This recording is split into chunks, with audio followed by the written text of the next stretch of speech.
सत्य समाचार, निष्पक्ष समाचार, समाज बदल्ने हाम्रो अभियान। नमस्कार, यो हो टाइम समाचार। म चाँदनी सुरु गरौँ जन्माष्टमी सम्बन्धी समाचारबाट। वैदिक सनातन धर्मावलम्बीले श्रीकृष्ण जन्माष्टमी पर्व आज देशभर भगवान श्रीकृष्णको पूजा आराधना गरी श्रद्धा भक्तिपूर्वक मनाउँदैछन्। ज्ञान योग, कर्मयोग र भक्तियोगका प्रेरणाता भगवान श्रीकृष्णको जन्म द्वापर युगमा भाद्र कृष्ण अष्टमीको मध्य रातमा भएकाले आजको दिनलाई श्रीकृष्ण जन्माष्टमी र रातलाई मोहरात्रि भनिन्छन्। यस दिन देशभरिका कृष्ण मन्दिरमा भगवान श्रीकृष्णको पूजा आराधना, प्रवचन, भजन, कीर्तन गर्नका साथै विशेष गरी महिला पुरुष व्रत गरी रातभर जागराम बस्ने प्रचलन छ। अन्याय, अत्याचार र राक्षसी प्रवृत्तिबाट सम्पूर्ण मानवको रक्षा गर्न भगवान विष्णुको 8औं अवतारका रूपमा जन्मिएका श्रीकृष्णले आजीवन सत्यको पक्षमा रही सत्कर्मका लागि मानव समुदायलाई प्रेरित गरेका थिए। कुरुक्षेत्रमा कौरवहरूसँगको लडाईँमा संलग्न पाण्डव मध्येका अर्जुनलाई उपदेश दिने क्रममा स्वयं श्रीकृष्णका मुखारविन्दबाट व्यक्त श्रीमद् भागवत पवित्र ग्रन्थ मानिन्छ। छोटकरीमा गीता नामले समेत चिन्ने यो ग्रन्थ विश्वमै सबैभन्दा बढी भाषामा अनुवाद भएको विश्वास गरिन्छ।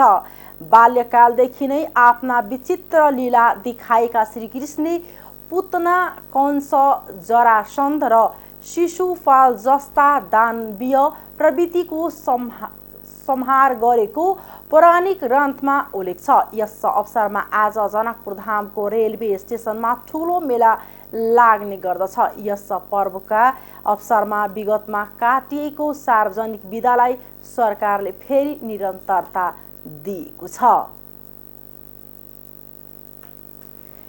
पश्चिम तराईका थारू समुदायले धान उत्पादनमा वृद्धि हुने विश्वासका साथ हरेरी पूजा मनाएका छन्। पुरानै परम्परागत हरेरी पूजा गर्दै आएका थारू समुदायले यस वर्ष पनि धान उत्पादनमा वृद्धि हुने विश्वासका साथ हरेरी पूजा मनाएका हुन्। धानमा किरा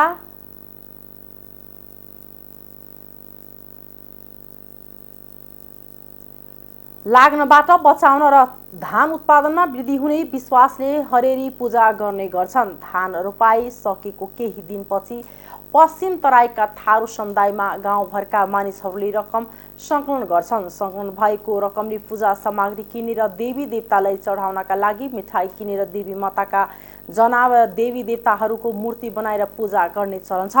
हरेरी पूजा गरेपछि धान उत्पादनमा वृद्धि र धानमा किरा समेत नलाग्ने गरेको बर्दिया जिल्लाको बढैया ताल गाउँपालिका 5 का बरघर गोविन्द प्रसाद थारूले बताउनुभयो। थारूहरूको दानवा भन्ने देवताले धानमा लाग्ने किराहरू लाग्नबाट जगाउनका लागि साथै उत्पादनमा वृद्धि गराउने उहाँको भनाइ छ। हरेरी पूजा गर्दा उत्पादनमा वृद्धि हुनुको साथै रोग व्याधि नलाग्ने थारू समुदायको विश्वास छ। चर्को घाममा कोदालोले खेत सम्याउँदै गरेको बेला भेटिए 55 वर्षीय फिरन पासवान धनुषाको शहीद नगरपालिका 4 ननुपट्टी घर भएका फिरन आफू कृषि बधुवा मजदुर भएको र सम्याउँदै गरेको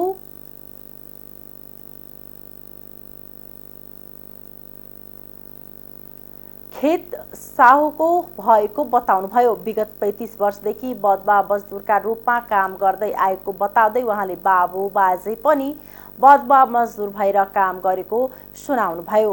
बुबा रूपलाल पासवान र हजुर बुबा स्वरूप पासवान बधुवा मजदुरी गर्दा गर्दै जीवन बिताउनु भयो। बाबु बाजेको देहासनपछि घरको अभिभार थाम्न बधुवा मजदुरी गर्न बाध्य भएको फिरनले आफ्नो वृत्तान्त सुनाउनु भयो। बाबु बाजेले बधुवा मजदुरी भएर काम गरेकै घरको साहुकोमा आफू पनि कृषि बधुवा मजदुरका रूपमा काम गरिरहेको छु।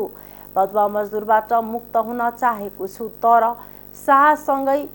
साहुसँगै लिएको ऋणका कारण बाध्य छु। आफ्नै घर छड्याउन र बिरामी पर्दा उपचारका लागि लिएको ऋण जोडेर शाहुले 3 लाख रुपैयाँको कफाली तमुसुक बनाएको छ। ऋण चुक्ता नगरेसम्म त्यही साहुकोमा काम गर्नुपर्छ। ज्यालामा पनि शोषण गर्छन्। दिनभर काम गरेको 6 किलो धान दिन्छन्। उहाँले भन्नुभयो 1 किलो धानको मूल्य 20 रुपैयाँ पर्छ। यसरी जम्मा 120 रुपैयाँमा अहिलेको महँगी समयमा काम गर्न बाध्य छु। गएको श्रावण 2 गते प्रधानमन्त्री शेरबहादुर देउवाले तराईका जिल्लामा सामाजिक कुप्रथाको रूपमा रहेको हर वा चरवा मुक्तिको घोषणा भएको छ। त्यस अवसरमा उहाँले कमैया वा त्यसैका रूपमा हरवा चरवा राख्न वा बदवा श्रमिक राख्न नपाउने उल्लेख गर्दै त्यस्तो पाए कारबाही गर्न निर्देशन समेत दिनुभएको छ। तर मध्य प्रदेशमा करिब 1 लाख परिवार अहिले पनि हरवा चरवाको जीवन बाँच्न बाध्य रहेको भूमि व्यवस्था मन्त्रालयको एक अध्ययन समितिको प्रतिवेदनले देखाएको छ। मह्तरीको गौशालाबाट काठमाडौँ जाँदै गरेको बसबाट भन्सार छलेर ल्याएको लाखौंको सामान बरामद भएको छ। सशस्त्र प्रहरीले सर्लाहीको हरिवनबाट 10 लाख रुपैयाँ बराबरको अवैध कपडा बरामद गरेको छ। प्रदेश 301006 ख0744 नम्बरको यात्रुवाहक बसबाट भन्सार छलेर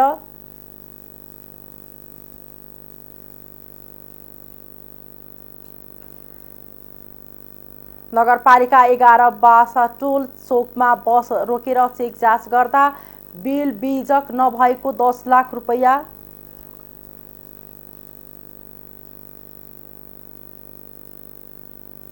बराबरको कपडा बरामद गरेको सर्लाहीका सशस्त्र प्रहरी उपरीक्षक भरत खनियाले जानकारी दिए। प्रहरीले 2500 थान टी सर्ट बरामद गरेको छ।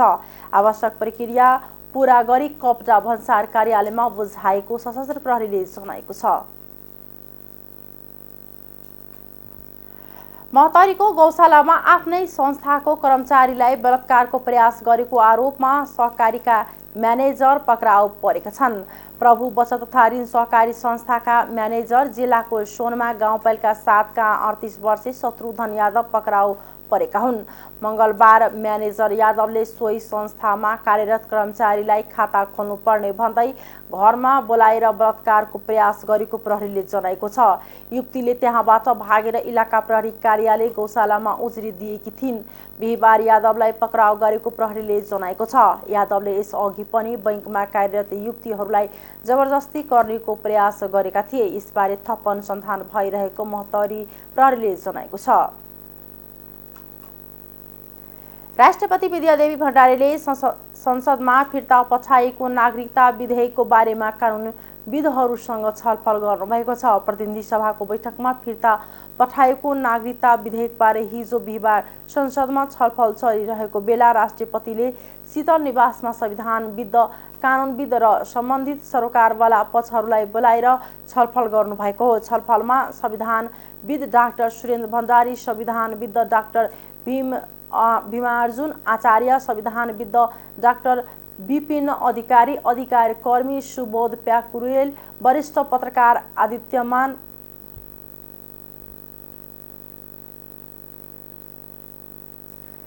श्रेष्ठ र ध्रुवहरि अधिकारी लगायतको उपस्थिति थियो। छलफलमा सहभागीहरूले नेपाल नागरिकता ऐन 2063 लाई संशोधन गर्न बनेको विधेयकमाथि राष्ट्रपतिले दिएको सन्देशलाई सरकार र संसदले गम्भीर रूपमा नलिएको टिप्पणी गरेका छन्। राष्ट्रपति विद्यादेवी भण्डारीसँगको छलफलका क्रममा उनीहरूले राष्ट्रपतिले संवैधानिक दायरा अनुसार दिएको सुझावहरू मनन नगरी हतारमा संसदीय मर्यादा विपरीत सरकार अघि बढेको बताए। छलफलमा संविधानविद डाक्टर सुरेन्द्र भण्डारीले राष्ट्रिय प्रमुखले गरेका प्रत्येक संवैधानिक कदमका जिम्मेवारी प्रधानमन्त्रीले लिनुपर्ने अन्तर्राष्ट्रिय अभ्यास भए पनि नेपालमा भने दुर्भाग्य अवस्था देखिएको बताउनुभयो। उहाँले संसदमा छलफल गर्नुभन्दा अगाडि संविधानले नचिनेको गठबन्धनले विधेयकको बारेमा निर्णय गरेको बताउनुभयो। त्यस्तै अर्का संविधानविद डाक्टर विपिन अधिकारीले राष्ट्रपतिको सन्देशमाथि संसदमा छलफल हुनुपर्ने भए पनि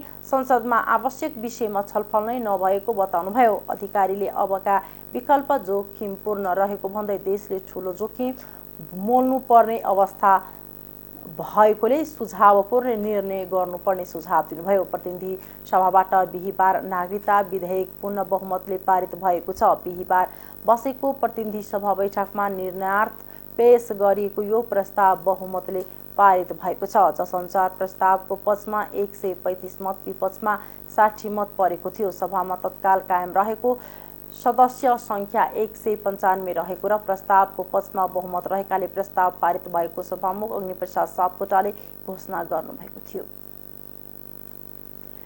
नेकपा माओवादी केन्द्रका अध्यक्ष पुष्पकमल दाहाल प्रचण्डले भारतीय सङ्गठन वाइसिएललाई फौजको रूपमा प्रस्तुत हुन निर्देशन दिनुभएको छ। आज शुक्रबार वाइसिएलको राष्ट्रिय भेला उद्घाटन गर्दै अध्यक्ष प्रचण्डले पहिलो संविधान सभा चुनावमा जस्तो सक्रियतापूर्वक परिचालन भई चुनावमा जित हासिल गराउने अभियान सञ्चालन गर्न यङ कम्युनिस्ट लिग वाइसिएललाई निर्देशन दिनुभएको हो। सडकमा होस् वा चुनावमा युवाको भूमिका निर्णायक हुनुपर्ने उहाँको भनाइ छ। प्रचण्डले भन्नुभयो, क्रान्ति समाजवादी शक्तिलाई विजयी बनाउन एउटा अविचलित अभियान साथ हुनेछ भने विश्वास व्यक्त गर्न चाहन्छु। पहिलो संविधान सभा चुनावमा माओवादी पहिलो शक्ति बनेको थियो, तर अन्य राजनीतिक दलहरूले भने वाइसिएल लगाएर जबरजस्ती गरेको आरोप लगाउँदै आएका छन्। यस्तै भेलामा अध्यक्ष प्रचण्डले पार्टीमा सङ्घर्षमा जान नभई पदका निमित्त प्रतिस्पर्धा हुने गरेको गुनासो पनि गर्नुभयो। सशस्त्र सङ्घर्षका बेला अग्रमोर्चामा खट्ने प्रतिस्पर्धा हुने गरेको स्मरण गर्दै प्रचण्डले हिजो आज मैले यो पद किन नपाउने भनेर पदका निमित्त, प्रतिष्ठाका निमित्त, सुविधाका निमित्त प्रतिस्पर्धा हुन थालेको बताउनुभयो। आर्थिक समाचार।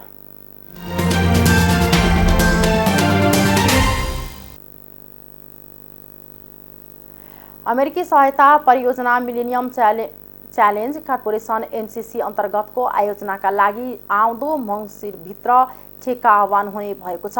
एमसीसी कार्यान्वयन गर्ने नेपाली निकाय मिलेनियम च्यालेन्ज अकाउन्ट नेपाल एमसीसीले विद्युतीय प्रसारण लाइन र सडक स्तरोन्नतिका लागि आउँदो नोभेम्बर अर्थात् मङ्सिरभित्र अन्तर्राष्ट्रिय ठेक्का आह्वान गर्ने तयारी भइरहेको जनाएको छ। ठेक्का आह्वानका लागि सबै कागजात तयारी अवस्थामा रहेको एमसीए नेपालका कार्यकारी निर्देशक खङ्ग बहादुर बिसले जानकारी दिनुभयो। 6 महिनाको अवधि राखेर ठेक्का आह्वान हुने, त्यसपछिको 3 महिनामा ठेकेदार छनौट गरेर आउँदो वर्ष अर्थात् 2080 सालको भदौदेखि एमसीसी अन्तर्गतका आयोजनाको काम सुरु हुने उहाँले जानकारी दिनुभयो।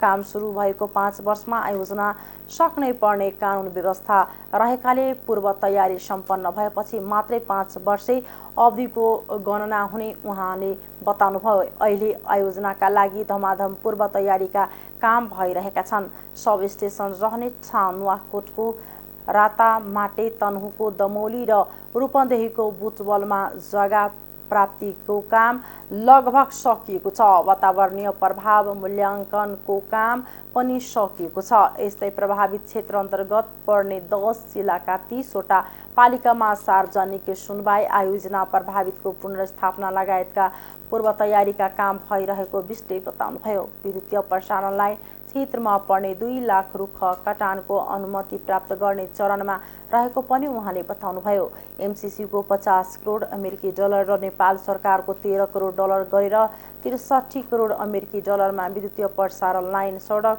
स्तरोन्नतिको काम हुन लागेको हो। काठमाडौँको लप्सी फेदीबाट सुरु भएको 315 किलोमिटर लामो 400 केबी क्षमताको प्रसारण लाइन नुवाकोटको रातामाटे पुग्नेछ।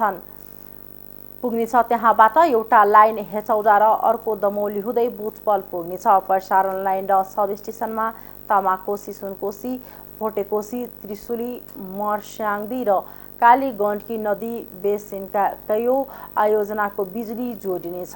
यो लाइनले 3000 मेगावाट बिजुली बोक्नेछ। बुटवल पुगेको लाइनलाई भारतको गोरखपुरसम्म पुर्याउनका लागि नेपाल र भारतले संयुक्त कम्पनी बनाएर न्यू बुटवल गोरखापुर प्रसारण लाइन बनाउँदैछन्। यस्तै सडक स्तरोन्नतितर्फ दाङ र कपिलवस्तुको धानखोलाबाट दाङ र बाँकेको सिमाना शिव खोलासम्मको 77 किलोमिटर सडकलाई अत्याधुनिक प्रविधि मार्फत यस्तो रुन्ती गरिनेछ। यो प्रविधि नेपालमै पहिलो हुने एनसीसी नेपालले जनाएको छ।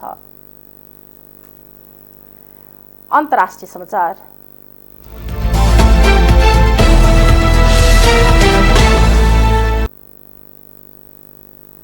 न्युजिल्यान्डको दक्षिणी टापुमा आएको बाढीका कारण सयौं परिवार घर छोड्न बाध्य भएका छन्। उनीहरूलाई सुरक्षित ठाउँमा सारिएको छ। मुख्य गरी बुलर र नेसनलमा आपतकालीन अवस्था घोषणा गरिएको छ। ठूलो पानी परेपछि नेल्सनको मुख्य नदी मैताईमा बाढी आएको र नदीले प्राकृतिक धार परिवर्तन गरी घर, पाइप र सडकमा क्षति गरेको छ। बस्ती तथा जमिनमा 2 फिटभन्दा धेरै पानी जमेको अन्तर्राष्ट्रिय सञ्चार माध्यमले जनाएका छन्। उद्धार टोली र सुरक्षा निकायले जलमग्न सडकमा मानिसलाई आवश्यक सहयोग गरिरहेका छन्। बाढीका कारण ढलहरू फुटेकाले सुरक्षित पिउने पानीको समस्या भएको छ। आपतकालीन व्यवस्थापन मन्त्री किरण म्याकएनटीले नेसनलको भ्रमण गरी बाढी प्रभावितलाई आर्थिक सहयोग गर्ने प्रतिबद्धता व्यक्त गर्नुभएको छ। उत्तरी टापु पनि खराब मौसमबाट प्रभावित भएको छ। नर्थल्यान्डमा 120 किलोमिटर प्रति घण्टाको रफ्तारमा हावा चलेको र त्यसले रुखहरू ढलेर दुर्घटना समेत भएको खबरमा उल्लेख छ। अमेरिकी अन्तरिक्ष निकाय नासाले चन्द्रमामा मानिस पठाउन निर्माण गरेको रकेट प्रक्षेपणको तयारी थालेको छ। स्पेस लन्च सिस्टम SLS नामको रकेटलाई फ्लोरिडामा रहेको केनेडी स्पेस सेन्टरमा रहेको प्याड 39B मा लागिएको छ। झन्डै 100 मिटर अग्लो SLSलाई ठूलो ट्र्याक्टरमा चढाएर प्याडसम्म लगिएको बीबीसीले जनाएको छ। त्यहाँबाट रकेट अबको 10 दिनपछि अर्थात् अगस्त 29 मा पहिलो पटक उड्नेछ। त्यो परीक्षण उडानमा चालक दलका कोही पनि सदस्य रहने छैनन्। तर पछि SLS रकेट प्रयोग गरेर अमेरिकाले 50 वर्षपछि चन्द्रमामा पहिलो पटक अन्तरिक्ष यात्री पठाउने योजना बनाएको छ। यो नासाका लागि एउटा महत्त्वपूर्ण क्षण मानिएको छ। आउँदो डिसेम्बरमा अमेरिकाले अन्तिम पटक चन्द्रमामा सफलतापूर्वक मानव अवतरण गराएको अपोलो 17 अभियानको 50औं वार्षिक उत्सव मनाउन लागेको छ। नासाले नयाँ आर्टेमिस कार्यक्रम सहित अन्तरिक्ष अभियानमा पुनः सहभागी हुने र आधुनिक युगलाई लाभ दिने प्रविधिको प्रयोग गर्ने प्रतिबद्धता व्यक्त गरेको छ। आर्टेमिस ग्रीक देवता अपोलोकी जुलिया बहिनीको नाम हो र उनलाई चन्द्रमाकी देवी पनि मानिन्छ। नासाले आफ्नो चन्द्र अभियानलाई सन् 2030 मा त्यसको केही समयपछि मङ्गल ग्रहमा अन्तरिक्षार्थीहरू पठाउने आफ्नो तयारीसँग जोडेर हेरेको छ। हस्, अहिलेको लागि टाइम समाचार यति नै। हेर्दै गर्नुहोला टाइम्स टेलिभिजन। नमस्कार।